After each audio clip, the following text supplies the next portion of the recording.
Okay, by request from a couple of people, but particularly my brother Jimmy, I'm gonna show you the ingredients and the process that I use for what I call ginger tea. It is actually ginger, real ginger, ginger tea, other spices that are gonna go in my crock pot with boiling water. I'll put it all in and I'll pour boiling water over the top of it and put it in my crock pot on warm for days. I leave it in there for days, okay? And it is great to have in the crock pot on cold winter days as you're going in and out of the house or when company comes over and I offer them a tea. They're so impressed that all I have to do is lift the lid off my crock pot and ladle them a tea. I don't have to put the kettle on or anything like that. It's caffeine free. I use sweetener instead of sugar, so it's sugar-free, low carb, and I just have to believe that all of the spices and the fresh ginger and the tea are good for my body during winter. So let's get started. I keep everything in one bin. You could maybe go collect them up from your cupboard, but I found over the years that having it all in one place makes me more likely to do this, okay? So the base tea that I use is Bengal spice. It's Celestial Seasonings Bengal spice. I put 4 of these tea bags into this crock pot. I'll do that momentarily. Any other kind of ginger or fruit tea, I've got Twinings ginger and lemon here, but I've used up all my fruit teas in this recipe. I will put in 4 of these bags as well, so there's a total of 8 tea bags in this big crock pot when I pour the boiling water in, okay? These are little actual tea bags. I'll show you what I do with those in a moment. I'm going to put in some whole cloves. Those will go in the little tea bags so people aren't at risk of swallowing them.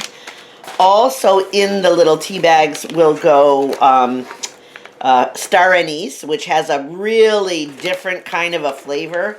See if you can get a close-up view of the star anise. It has a really unique flavor that you don't see or get from any other kind of spice. So star anise is essential for this tea. And you can get that at your local store or order it on Amazon. Whole allspice is going to go in the spice bag. Cloves, already got those. Old teas.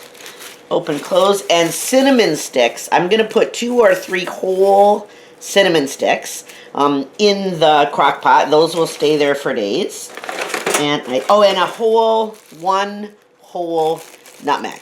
Okay, I just throw in the nutmeg into the tea. That doesn't go in the spice bag. So that is everything that's going to go inside of the little white spice bags, and I'll come back momentarily to show you how I do that.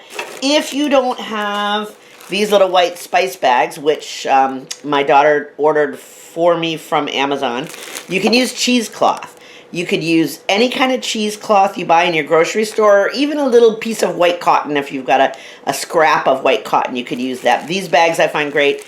Cheesecloth is fine. A little piece of white cotton would also do it. You don't want the spices to be floating around in the tea because somebody could choke on them, right? So I prefer to keep them in a bags, and I'll show you that momentarily.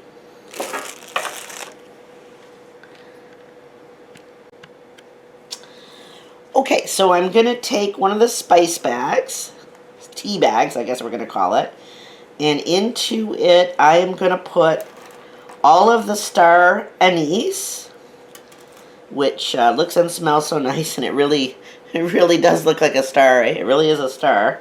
We're going to put all of that into one tea bag.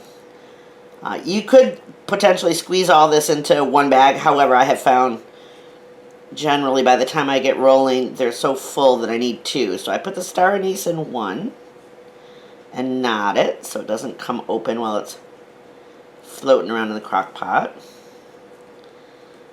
Okay. And then I'll take the second tea bag and put the cloves and the allspice in it. So when you're scooping up a tea, somebody doesn't get whole cloves or whole allspice in their tea. Let's see what I can get here. I might have to set the bag down to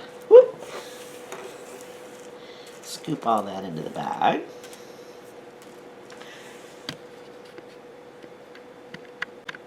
Okay, got all that scooped up. I'm going to knot this bag again, as I did the last one. And that'll get tossed into the crock pot.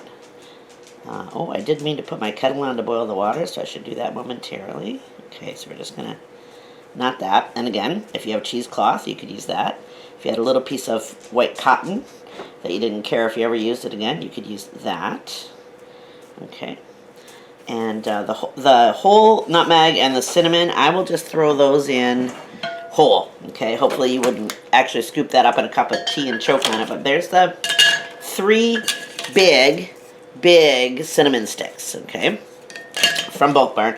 The 2 spice bags are going in. I will come back with the tea bags and the fresh ginger. Okay, so when I get started, I do a total of 8 tea bags, 4 of these and 4 of these. However, I encourage you to use up whatever wacky teas you got hanging around your house, if you've got them. The Bengal spice really does add to it, but it's not absolutely essential. So that's the 8 tea bags are going to go into the crock pot. And next will come, I gave this a rinse. I gave the fresh ginger a rinse. So I'm just going to cut it to help release some of the flavor. I should have a cutting board underneath me here, but I'm just going to cut that to help release the flavor. 2 good-sized chunks of ginger. 2 good size, 2 this size, like 2 palms full of ginger, let's say. I'm putting in there. And I will start the kettle to pour the hot water over. Okay, so during the week, as I drink this tea, and the spices start to release a ton of their flavors, right? It's not a instant process. I sometimes add more boiling water. It usually takes 2 kettles to fill this crock pot. And I sometimes toss in more tea bags if it's really getting empty. But the spices are really strong. Like, they can last 4, 5, 6, 7 days. I have cooked this without a problem. Not cooked it, but kept it hot in the crock pot. I'm going to put in another kettle of water so it's full. This is 1/2 cup of sweetener. If you use sugar, use sugar. I use sweetener. So in there are the 8 tea bags, the cinnamon sticks, the allspice, the cloves, the whole nutmeg, the sweetener, the hot water, and the fresh ginger. Okay, there's cut fresh ginger in there. That also really adds to the flavor. I don't generally have to add any more. I don't think I've ever added more cut fresh ginger, but that really does add to the flavor. I'm going to put 1 more kettle of hot boiling water in here. I'll do that actually while it's in the crock pot on warm. I just put it on warm. It doesn't need to be heated, like to low or to high, just warm. Just keep it on warm. And when you come in from the great outdoors, you will have a really yummy, fresh, hot ginger tea with no caffeine to get you through the cold weather, help you relax at night, and just warm you up in the daytime. Okay? Good luck with your ginger tea. Take care. Love you. Bye. I'm so sick of